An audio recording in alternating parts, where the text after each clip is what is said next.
matchs-là qu'on aime, qu'on veut jouer, ces matchs où il faut montrer de la personnalité. Bonjour à tous, bienvenue dans le Champions Club. C'est le dernier numéro de cette année civile. Déjà, le temps file dans cette Ligue des Champions, la 6e journée. Déjà, à mes côtés, Jonathan Lange, rédacteur en chef du cahier des sports de l'ADH. Salut Jonathan. Salut Mathieu, bonjour à tous. Et puis un homme heureux, j'imagine, puisqu'il partira pendant une grosse partie de la semaine en Italie avec Quentin Volvert, Thomas Châtel. Salut Mathieu, très content de découvrir le stade de Bergame que je n'ai pas encore vu en effet. Donc content de ce diptyque qui m'attend. Ouais, avec Atalanta Real le mardi et le mercredi. Un déplacement du côté de la Juve pour Manchester City. Il y aura de quoi faire. On vous souhaite déjà un bon voyage. Thomas, bien sûr, il y a pire comme semaine, effectivement, et on prendra évidemment le temps d'analyser tout ça dans le cadre du multilive mardi et mercredi, bien sûr, le programme qui nous attend. Il est alléchant. Vous vous en doutez, avec le club de Bruges face au Sporting. Clairement, là aussi, on a envie d'y croire pour le club. Il y a un match qui vous fait un peu de l'œil. Bah ouais, Salzbourg-Paris Saint-Germain aussi. Paris qui doit gagner, Jonathan. Absolument, ils n'ont plus le choix. Mais pour gagner, il faut marquer. Ça, c'est compliqué en ce moment au PSG. Ouais, ça, c'est sûr. Et puis mercredi, bien sûr, on parlait de City. City qui doit sortir un peu la tête de l'eau. Oui, et puis Bruges doit espérer que des clubs comme le Real et le PSG ne gagnent plus, puisque ce sont deux clubs qui sont derrière eux. Ouais, attention à Stuttgart aussi, qui a un programme manifestement un peu plus simple que les Brugeois. Les Brugeois qui sont 22e au moment où on se parle et qui doivent encore jouer face à la Juve et face à City. Donc ça sera pour le mois de janvier prochain. On se fait aussi une petite piqûre de rappel par rapport à ce qui s'est passé à l'occasion de la dernière journée, d'ici il y a quelques instants. Mais avant ça, le classement, bien entendu, parce que c'est important de savoir où on en est. Pour l'instant, qualifié, sans passer par les playoffs, Liverpool, l'Inter, le Barça, le Borussia Dortmund, l'Atalanta, le Bayer Leverkusen, Arsenal et Monaco. Confirmation de ce que je vous disais avec la 22e place du club de Bruges.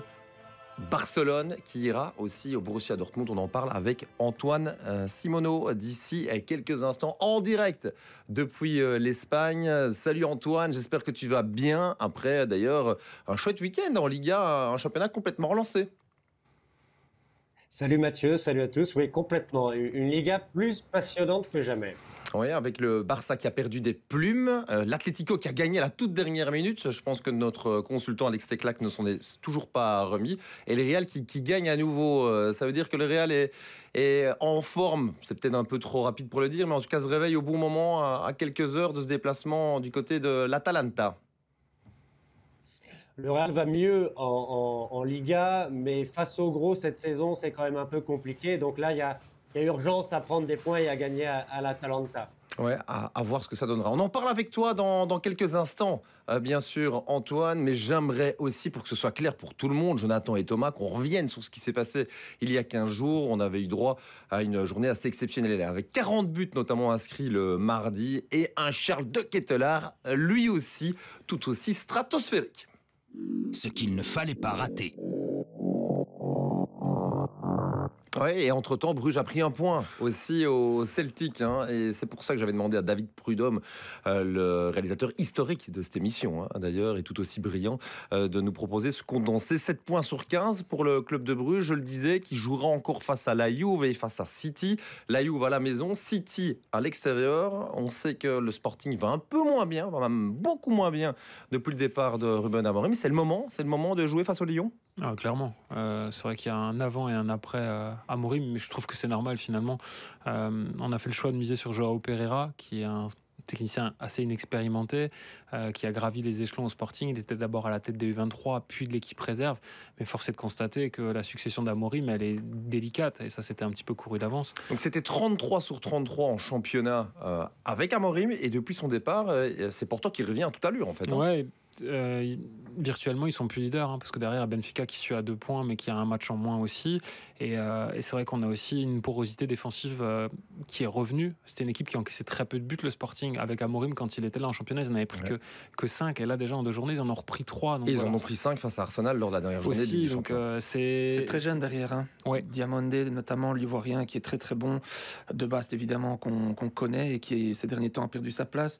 On en reparlera, mais c'est vraiment une charnière centrale qui qui est jeune et qui, c'est vrai que suite au départ d'Amorim, souffre. On parle beaucoup de Gyökeres, évidemment, meilleur buteur du Sporting. Toute l'Europe le connaît. Mais derrière cet homme-là, il y a d'autres éléments à retenir face auxquels il faudra faire attention. Hjulmand, c'est l'autre homme important de cette équipe, en l'absence de Gonçalves, qui lui était sans doute le leader technique de cette équipe. Donc je pense que vraiment, il y a ce milieu de terrain Hjulmand qui est hyper important.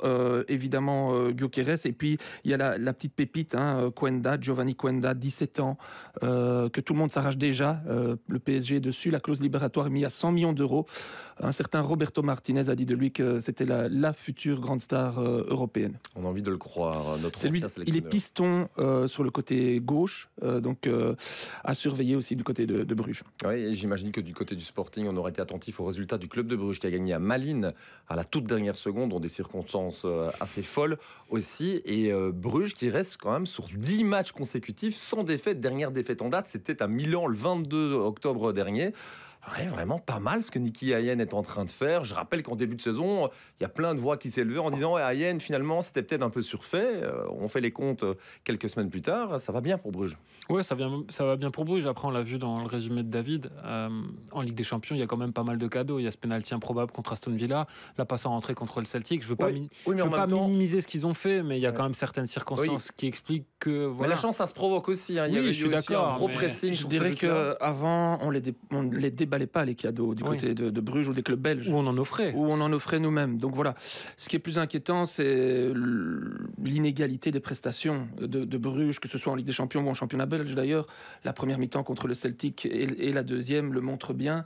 Il y a quand même une grosse différence de niveau à l'intérieur des matchs et parfois, et même souvent, quand c'est dans le championnat belge en plus. Donc il faudra être sur la pointe des pieds, évidemment, contre ce Sporting, même si on l'a dit, ils sont en difficulté pour l'instant.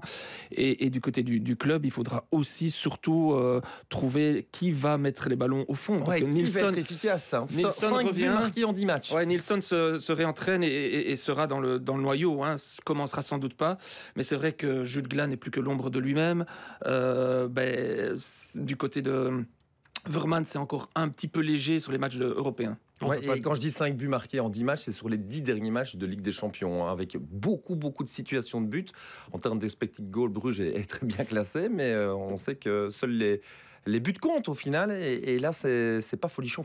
Ouais, mais je trouve que Nilsson, justement, il peut... à défaut de marquer, permettre aux autres de marquer, parce que c'est quelqu'un quand même qui focalise beaucoup l'attention des défenseurs. C'est un attaquant qui est vraiment pénible à jouer. Il va au combat, de la tête, il est vraiment ultra précis. Donc je pense que justement pour les joueurs à côté de lui, comme Tsolis par exemple, ça peut le libérer, ou Skoffelsen aussi. C'est vrai qu'on avait pointé du doigt Skoffelsen au début de la campagne. Ça reste quand même potentiellement le joueur qui a le plus de talent dans cette équipe. Mais il est trop irrégulier. Mais c'est le symbole de ce Bruges-là. À l'image de ce but raté ou de cette occasion ratée contre le Celtic, qui est peut-être le tournant de la campagne européenne de Bruges. Talbi qui l'a imité d'ailleurs ce week-end face à Malines. C'est vrai, énorme occasion aussi. Je pense que Skoffelsen, comme le dit John, c'est celui qui potentiellement est le plus à même de faire la différence dans des matchs comme celui-là. Il ne faut pas espérer de Nilsson que demain déjà il puisse faire la différence après les longues semaines avec son tendon d'Achille sur la touche. Et en même temps, lorsqu'il n'était pas là, Bruges gagnait tout de même. C'est ça qui est aussi paradoxal. Alors Bruges ne marque peut-être pas beaucoup, mais Bruges gagnait sans son attaquant censé être vedette. Parce qu'il y a des autres joueurs qui compensent. Et là, on pense à des garçons comme Yachari qui a surperformé. Tsolis, évidemment, j'en ai parlé. Ça c'est la puissance financière de Bruges. N'oublions pas qu'ils ont déjà remporté plus ou moins 40 millions d'euros rien que sur cette campagne-ci. C'est de nouveau 3 longueurs d'avance qui prennent sur tout le monde en Belgique. À voir ce que ça donnera. Et en face, il y aura du Belge. Noir, jaune, rouge. Je parle évidemment de Zeno de Bast, qui n'a pas spécialement dû apprécier le changement d'entraîneur, parce qu'en termes de temps de jeu, c'est le jour et la nuit entre ce qu'il avait droit sous Amorim et maintenant avec le nouveau coach. Ouais, Thomas le disait, c'est vrai que c'est une charnière centrale à 3 qui était très jeune. Il y avait Diomande, 21 ans, Ignacio, c'est 23 ans. Et il y en a un qui fait un petit peu les frais de l'ajout d'expérience qui vient de la part de Saint-Just, un Néerlandais qui a 28 ans, Cezeno de Bast, malheureusement, qu'on voit moins sur les terrains. Après, ça fait aussi partie de son apprentissage. On va aussi pouvoir mesurer la résilience du garçon et sa capacité de relever la tête d'un point de vue mental, parce que c'est vrai que passer d'un Sporting à l'autre, c'est pas simple. Et là, maintenant, de se retrouver sur le banc, voilà, c'est un moment un petit peu difficile. Et on sait qu'en défense, ça tourne moins aussi pour une équipe, même si, globalement, ce changement-là, quand on prend un peu de recul, quand on regarde un petit peu les stats défensifs, il n'est pas gagnant. Oui, quelques chiffres aussi pour comprendre par rapport à De Bast. C'était 73% de temps de jeu quand on tient compte de la Ligue des Champions et du championnat sous Amorim. Et maintenant, depuis l'arrivée de Pereira, il est à 20%. Vous allez me dire, il n'y a pas eu énormément de matchs non plus. Et le fait que le Sporting ne gagne pas avec De Bast sur le banc, ça va peut-être justement être une possibilité pour lui de retrouver le 11 de base. Oui, c'est vrai que les doutes sont là dans la presse portugaise et chez les supporters du Sporting. Il était mal entré en matière avec cette Super Coupe du Portugal où il était passé à côté. Et puis, il s'était bien repris grâce à la confiance d'un coach qu'il avait fait venir là. Et ça, évidemment, ça change tout. C'est toutes les fondations qui s'enlèvent pour lui. C'est sans doute un joueur sans confiance. Ouais. C'est vrai. Alors que on sait que c'est un joueur qui prend des risques en possession de balle. C'est sa force, mais c'est aussi sa grande faiblesse. Ouais, avec aussi des mauvaises relances. Je pense à cette erreur sur le but inscrit par le PSV alors que le Sporting menait ce jour-là. De Bast, qui va pas venir en bus, mais en avion, à mon avis, depuis à Lisbonne. De Bast, qui n'a pas spécialement des bons souvenirs de ses déplacements au Jan Bredel. Je faisais un peu les comptes. Il n'a gagné qu'une seule fois avec le Sporting d'Anderlecht. C'était en février dernier. Ouais, c'est un match qui avait compté, mais c'est vrai que depuis ses débuts en pro, c'est l'équipe qu'il a le plus affronté. Il a joué 7 fois contre Bruges et il n'y avait effectivement qu'une seule victoire. Et on se souvient des 2 derniers matchs. La dernière fois qu'il a croisé la route de Bruges, c'était le match bascule pour le titre avec cette masterclass de Nicky Hayden face à Brian Rimmer. Très bien, tout ça nous vieillit quelque peu. J'ai l'impression que c'était il y a plusieurs années. Mais entre-temps, c'est vrai que l'année se termine tout doucement, mais les choses ont fameusement évolué entre-temps. Est-ce que Zeno de Bast est dans votre compo de Domenico ou pas? Ça, c'est aussi la question. La compo de Domenico. J'ai même une double question pour vous. Est-ce que De Bast est dans votre sélection? Est-ce que c'est la dernière compo de Domenico aussi de l'histoire du Champions Club? J'ai envie de penser que c'est pas impossible. C'est pas impossible parce qu'il a raté ses examens de passage après l'Euro. L'occasion lui était donnée de montrer qu'il était capable de remettre cette équipe sur les rails, comme il l'avait mise d'ailleurs avant l'Euro. Et c'est un échec et on se pose plus de questions qu'avant presque cet Euro. Donc c'est problématique et je pense pas qu'on puisse attendre jusque mars. Il sera encore là en mars, oui ou non? Pour moi, non. Pour moi, je pense qu'on peut plus se permettre d'attendre jusqu'en mars. Le seul problème, c'est qu'il faut, quand vous êtes dirigeant d'un club ou d'une fédération, vous devez avoir un plan A, B, C. Et pour moi, je ne vois pas le plan A. Pour moi, c'est Clément. C'est la personne qui coche toutes les cases. Si on veut revenir à du belge, et je suis de ceux qui disent que je trouve qu'il faudrait revenir à du belge. Plan B, oui, Karel Gerhardt, Van Azebroek, il faudrait un mélange des deux pour faire vraiment un vrai bon plan A pour moi. Donc stop, plus de Tedesco pour Thomas Châtel, stop ou encore? On a demandé à Vincent Manhart. Je pense qu'il y a un homme qui a la réponse à cette question, c'est lui. On sait que la décision viendra grandement de lui, si pas uniquement de lui en tout cas. Mais c'est vrai que ça négocie aussi d'un point de vue financier. On sait que du côté de la fédération, le budget, il est vraiment dans le rouge. Et on se dit que plus on attend, moins on devra payer aussi de dédits financiers par rapport à ça. Mais c'est vrai que pour rebondir sur Domenico Tedesco, oui, il y a Philippe Clément, mais pour l'instant, il est aussi encore en poste au Glasgow Rangers. Après, moi, j'avoue que Hein van Azebroek, je le vois pas du tout au poste de sélectionneur. Il est beaucoup trop clivant. Et Karel Gerhardt, pour moi, ça reste trop court. Donc, quand je t'entends, c'est pas encore certain qu'il nous quitte. Non, c'est pas encore certain. Ça va négocier. Voilà, c'est une vraie direction à prendre et on a besoin d'un plan global en fait au niveau des Diables. Donc, ce n'est peut-être pas la dernière compo de Domenico de l'histoire du Champions Club, mais on la découvre. Ta compo, Jonathan, il y a du De Bast ou pas dans cette compo? Non, pas de De Bast. On reste sur l'animation habituelle, un 4-3-3, donc avec Mats Sels dans les buts. Même s'il a connu la défaite contre Manchester City, c'est bien rattrapé contre Manchester United. Il a été très bon.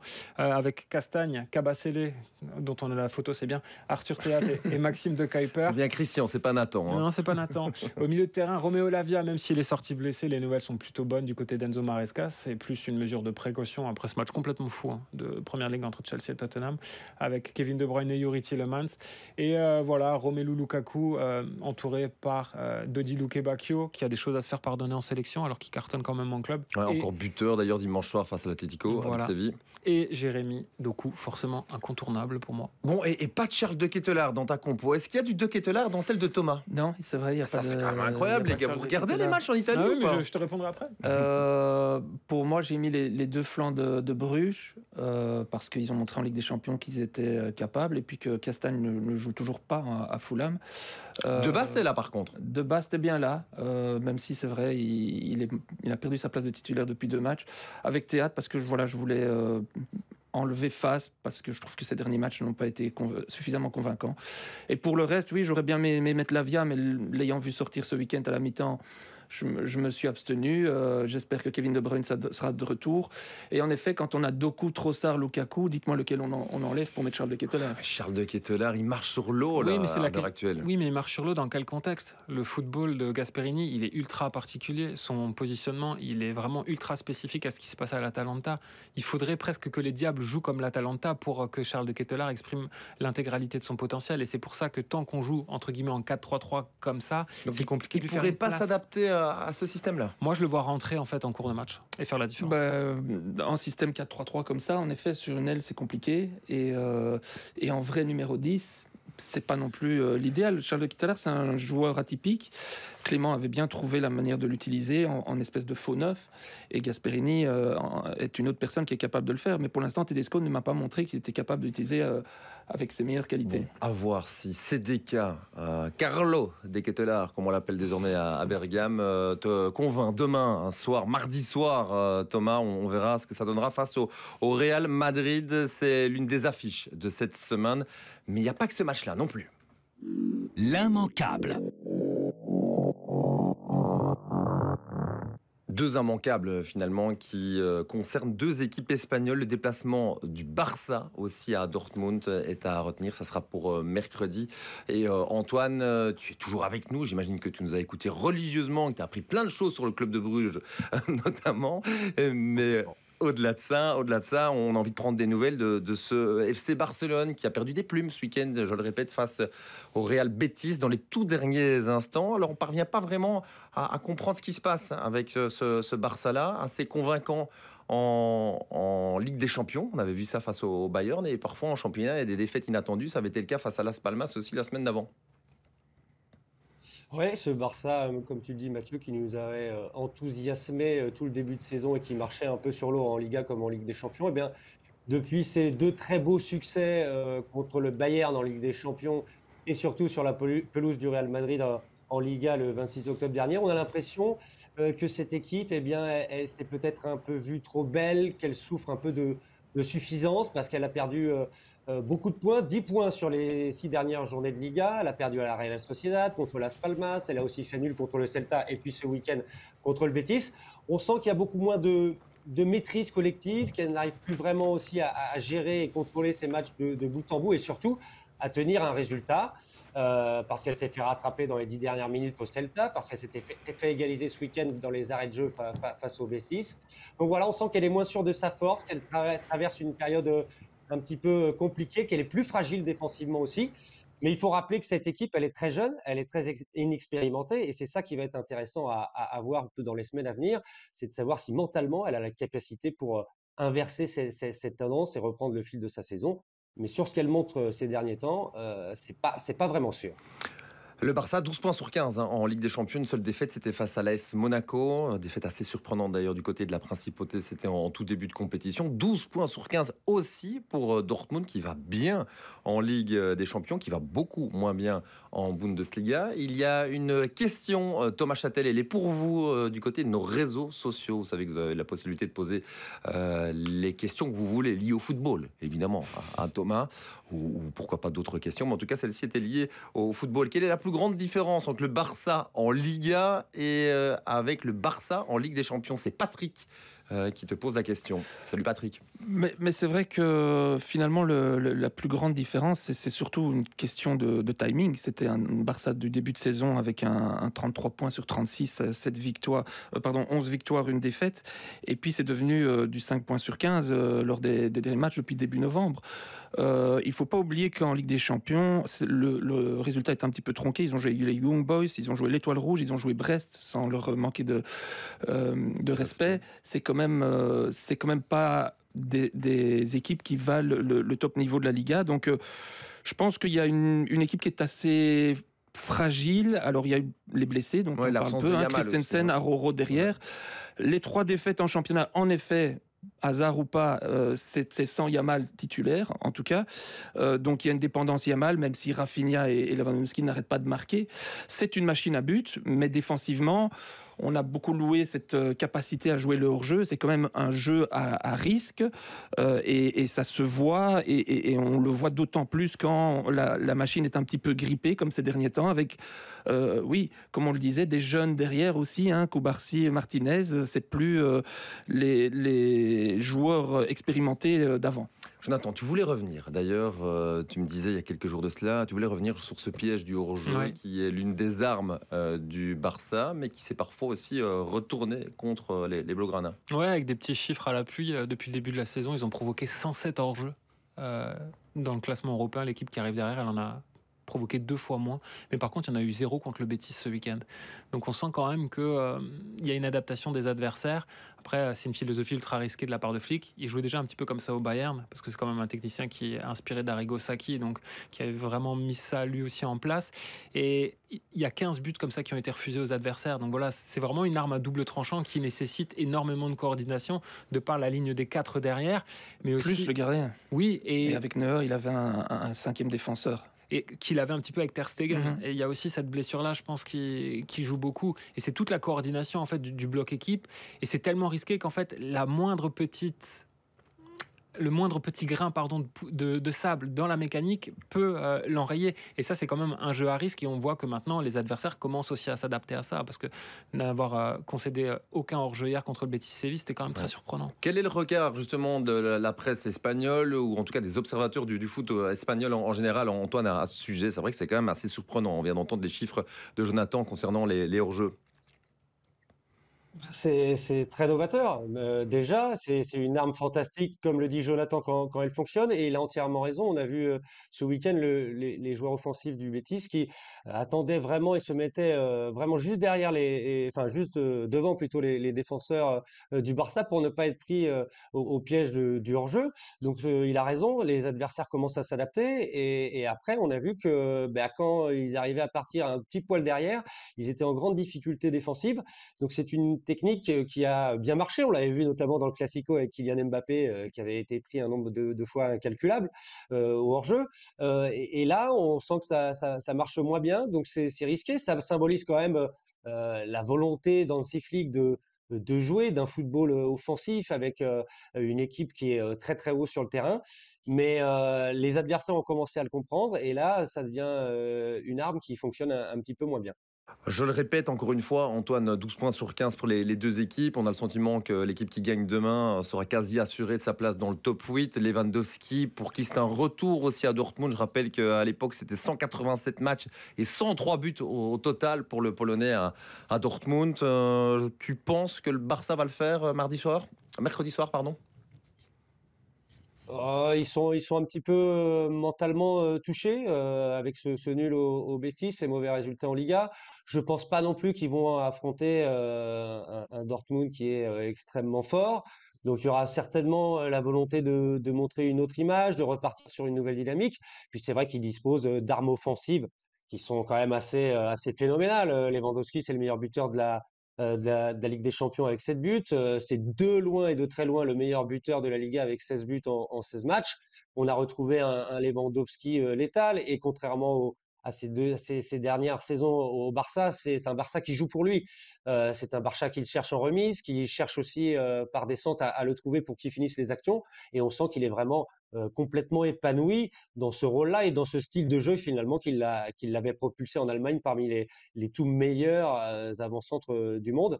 Donc moi je pense que le Barça a les armes, mais qu'il va falloir faire attention défensivement. Mais je ne vois pas non plus une équipe de Dortmund terrifiante qu'ils vont affronter.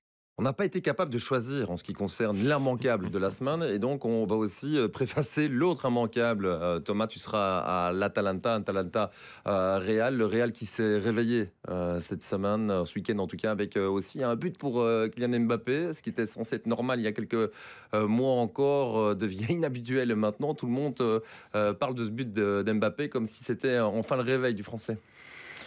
Oui, puis surtout d'autres joueurs utilisés, à l'image de Güler, Diaz aussi, on a été recherchés pour combler les trous, mais qui le font plus que bien. Pas de Rodrigo, donc. Hein. Pas de Vinicius, pas de Rodrigo. La défense est toujours décimée aussi par les blessures. Donc, il faut être créatif du côté d'Ancelotti. Et à la personne de joueurs comme Diaz ou comme Güler, il a d'autres styles de joueurs qui ne sont pas des purs ailiers, mais qui peuvent apporter leur créativité et leur qualité. Güler buteur ce week-end. Donc, ce noyau est suffisamment important que pour compenser ces blessures-là. Maintenant, en Ligue des Champions et quand la pente va réellement s'élever, est-ce que ce sera suffisant ? C'est le moment de se réveiller, en tout cas pour le Real. Hein. Antoine, on le rappelle, 6 points sur 15, en dehors du top 24 au moment où on se parle, qui aurait osé imaginer un scénario comme celui-là, le Real qui doit fatalement avoir des regrets par rapport à ce qui s'est passé face à Lille, face au Milan, face à Liverpool. Maintenant, on rappelle les 2 prochains matchs aussi après l'Atalanta. Il y aura Salzbourg à la maison et puis un déplacement à Brest. Brest qui pourrait être l'arbitre finalement de cette qualif ou pas pour le Real. Moi, je ne suis pas vraiment inquiet parce que le Real Madrid, si vous regardez au fil de ces saisons, ça a toujours été très poussif en phase de groupe. Le Real Madrid, ils vous disent que la saison commence en février, quand les matchs qui comptent arrivent, quand c'est le sprint final. Après, ici à Madrid, on considère effectivement que face à l'Atalanta, c'est une finale. L'Atalanta que le Real Madrid a battu en finale de Supercoupe d'Europe. En tout début de saison, donc il y aura aussi un sentiment de revanche chez les Italiens qui marchent sur l'eau, si je dis pas de bêtises, ils sont à 9 victoires d'affilée, qui vraiment carburent très fort, donc on craint beaucoup que le Real fasse encore un couac, parce que cette saison, on remarque aussi que face aux grosses équipes, eh ben, ils n'ont quasiment pas gagné, à part cette finale de Supercoupe d'Europe et face à Dortmund en Ligue des Champions. Sinon, ils ont perdu contre le Barça, ils ont perdu contre le Milan, ils ont perdu à Liverpool, et ils viennent de perdre à Bilbao, qui est une très belle équipe aussi.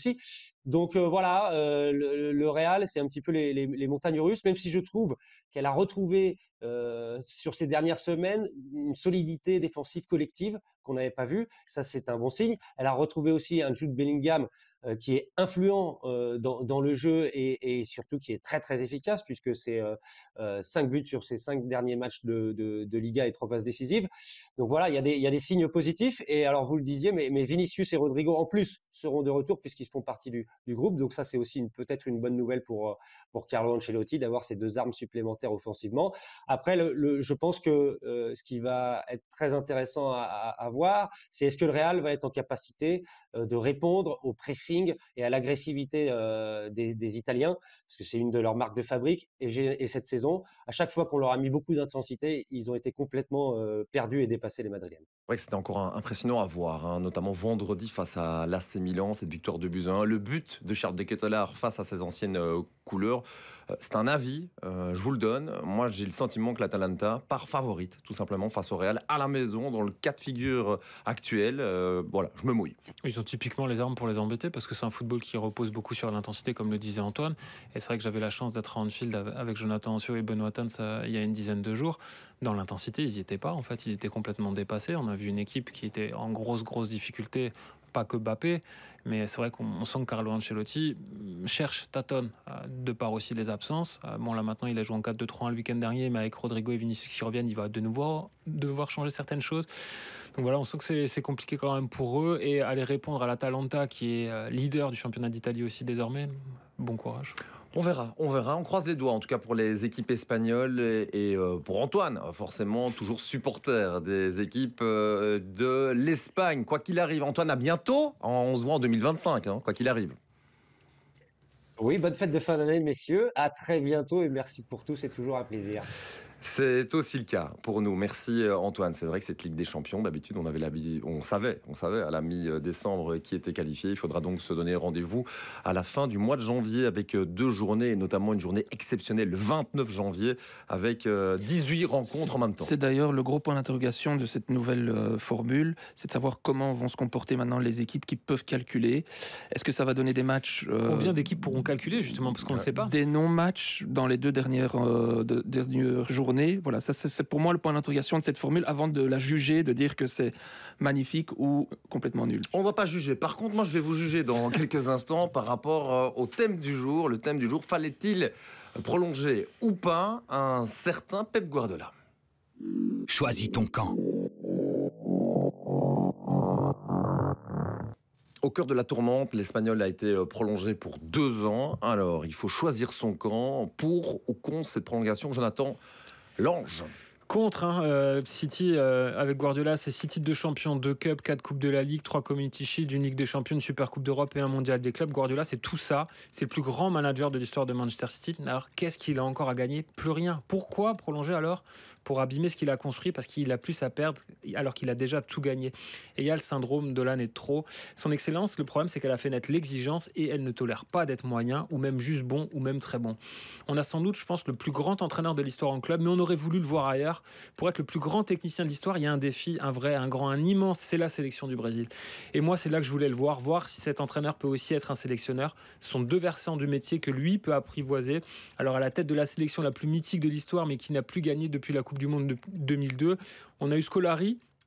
On en a vu passer d'autres sélectionneurs. Scolari, il est revenu. Dunga, il a eu 2 mandats. On a eu Parreira, qui est revenu sans réussir le coup de 94. Menezes, Tite, Diniz et maintenant Dorival Junior. Ils ont tous échoué. Lui, il aurait pu réussir pour vraiment devenir le plus grand des grands. Ouais, sauf qu'il n'est pas brésilien. Et visiblement, du côté du Brésil, on a envie d'attirer un Brésilien. Il faut s'ouvrir. Thomas, donc toi, tu es pour, si je comprends bien. Moi, je suis pour parce que ne pas le prolonger, c'était ouvrir la porte à un départ au pire moment pour le club. Sportivement, on connaît le bilan comptable, 6 défaites, 2 nuls et une seule petite victoire en 9 matchs. Mais surtout juridiquement, on parle déjà du procès sportif du siècle pour City qui va arriver. Et ils auront bien besoin de Guardiola pour surmonter cette crise sportive, mais aussi pour jouer l'avocat au cas où il y aurait une condamnation et avoir cette personnalité qui est Guardiola pour pouvoir les défendre. Et enfin, City ne peut pas se permettre d'entamer le chantier que sera la succession de Guardiola, parce que remplacer Guardiola, ça ne va pas se faire en un claquement de doigts. Vu la situation sportive et juridique du club, c'est vraiment pas le moment. Prochain défi, en tout cas pour Pep Guardiola, c'est ce mercredi du côté de Turin face à la Juve qui a eu chaud d'ailleurs ce week-end face à Bologne, avec Samuel Mbangoula qui a égalisé à la dernière minute. Un Belge justement, ou en tout cas un gars qui est passé par la Belgique, un Belgicain, fait l'objet de la belle histoire de Jonathan. La belle histoire. Passé par la Neuville, plus que jamais. Ce n'est pas un quiz, le quiz il arrive dans quelques instants, mais on parle bel et bien de Anis Hadj Moussa. Ouais. Passé donc par l'Olympique et qui joue à Feyenoord. Exactement, il est donc possible en 10 mois de passer de la pelouse de Dender à celle de Manchester City, de faire un grand écart encore plus impressionnant, presque en 1 an et demi, nous avons, messieurs, dames, la démonstration qu'on peut marquer un but à Célestin de Schrevel, qui, vous le savez tous, est le gardien de la réserve de Gand, à la Neuville, justement, en National 1. En allant ensuite faire trembler les filets d'Ederson. Alors on va être honnête, personne ici n'a la souplesse d'Anis Hadj Moussa. Et si son nom effectivement vous dit quelque chose, c'est normal, il a joué 33 matchs en marquant 8 buts à l'Olympique Charleroi. C'est là que tout a commencé, ou plutôt recommencé pour lui. Anis Hadj Moussa, c'est un fils d'Algériens qui sont venus s'installer en France. Dans la famille, il y a lui, son frère et 2 sœurs, une jeunesse dans le 20e arrondissement de Paris, le quartier du Père-Lachaise, pas de vanne là-dessus parce que vous êtes bien assis, celle-là elle est pour Alexandre Teclac. Dans le quartier de Belleville, il commence à jouer à l'US Torcy, l'ancien club de Paul Pogba jusqu'à ses 14 ans en 2016. Ensuite, direction Montfermeil, un autre gros club de la région parisienne, où c'est Lens qui vient le chercher en 2018. On le voit chez les U19, puis en réserve, et là on découvre un dribbleur. C'est un vrai, un pur, un dur. Mais les 100 heures le gardent pas à l'été 2022 et un certain Momo Daman l'apprend pour sauter sur l'occasion. Parce que vous ne le savez pas, mais Daman, il est fan de Souviens-toi l'été dernier. C'est un joli petit film des années 2000 que Thomas Châtel a vu 47 fois. C'est un film qui fait peur, et dans ce remake, Hadj Moussa, c'est un peu le joueur frisson. Daman, il parle d'un incompris, pays, de quelqu'un de très sensible avec qui il faut juste être patient. Ça vous rappelle personne? En tout cas, ceux qui ont assisté à sa première, c'était un 12-2 passé à Ornu en amical, sont sous le charme. Et l'histoire raconte ensuite que le joueur, il a été présenté chez les Zèbres par Daman. Mais Mehdi Bayat le voyait d'abord jouer en réserve. Du coup, en juin 2023, il signe 3 ans, dont une année en option au Patrouisden de Steinen, qui est convaincu d'avoir un phénomène.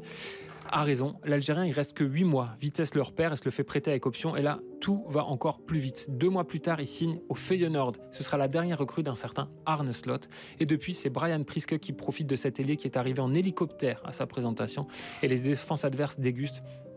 Le plus beau but de la 4e journée en Champions League, c'est lui, contre Salzbourg. La remontada de folie à City, c'est lui, avec le but du 3-1 qui l'initie et l'égalisation qui l'amorce. Alors les consultants aux Pays-Bas se régalent. Van Hooijdonk, il doit nous porter, c'est notre espoir. Van der Vaart, c'est déjà un grand joueur. Steinen, il ne s'arrêtera pas là. Et la question justement, c'est jusqu'où ira ce fan de Zidane qui ne jure par contre que par Eden Hazard. L'Algérie, forcément, elle le voit déjà très haut, façon Riyad Mahrez, prêt pourquoi pas à succéder à Salah, à Liverpool, où Slot pourrait enfin compter sur lui. Ça fera encore un joli petit grand écart. Un très très belle histoire, hein. C'est toujours sympa de voir comme ça des gars qui s'illustrent en division inférieure chez nous et qui sont maintenant parmi les meilleurs en Ligue des Champions. Être le meilleur dans le quiz, c'est mon cas depuis maintenant 2-3 années. C'est votre réalité, voilà, votre quotidien. Voilà, écoutez, on fait ce qu'on peut. Je constate tout de même qu'à l'occasion de la dernière émission, c'est Gordon de Winter qui présentait et que l'écart manifestement entre le présentateur et les consultants s'est réduit. Ouais, je constate que c'était pas moi, mon ami, qui a dû réduire le score. 10-9 donc pour l'instant. Bon, c'est quasi une inégalité. Et donc on va parler des Algériens en Ligue des Champions. J'ai joué avec Richie Delatte, Vincent Compagnie, Marcin Vasilevski. Ouais, bien joué. Très bien, on y va parce qu'il J'ai joué avec Laurent Depoitre, Chancel Bemba, Damien Marc, Iker Casillas et Danilo Pereira. Brahimi. Bien joué, un partout. J'ai joué avec Jason Denayer, Jérémy Mathieu, Dani Parero, Alpaslan Öztürk et Fernando Muslera. Un milieu de terrain. Saïn. Non, Sofiane. Annie. Fegouli, merci. J'ai joué avec Samuel Umtiti, Kasper Schmeichel, Alexandre Lacazette, Michy Batshuayi et Corentin Tolisso. Joueur formé à Lyon, passé par Leicester et Monaco. Lacazette, non. Non, justement, Riyad. Non, Riyad Mahrez, c'est le Havre. Fekir. Ouais. Non, algérien et international français. Rachid Ghezal. Rachid Ghezal, ouais. Allez, le dernier. J'ai joué avec Stéphane Demol, mais j'ai surtout mis un but d'anthologie. à Madjer. Jean-Marie Pfaff. Voilà, je l'attendais celle-là. Donc... je m'en serais voulu pour cette dernière de l'année 2024 C'était de cadeau. ne pas prendre un petit point en plus. Mais ça reste serré en vue du mois de janvier. On se retrouvera d'ailleurs le 20 janvier prochain pour le Champions Club. Merci beaucoup Jonathan, Thomas et toute l'équipe d'ailleurs qui travaille en coulisses pour vous permettre de passer ces chouettes moments. Rendez-vous mardi, mercredi pour le Multilive. Excellente semaine de Ligue des Champions. Ciao, ciao.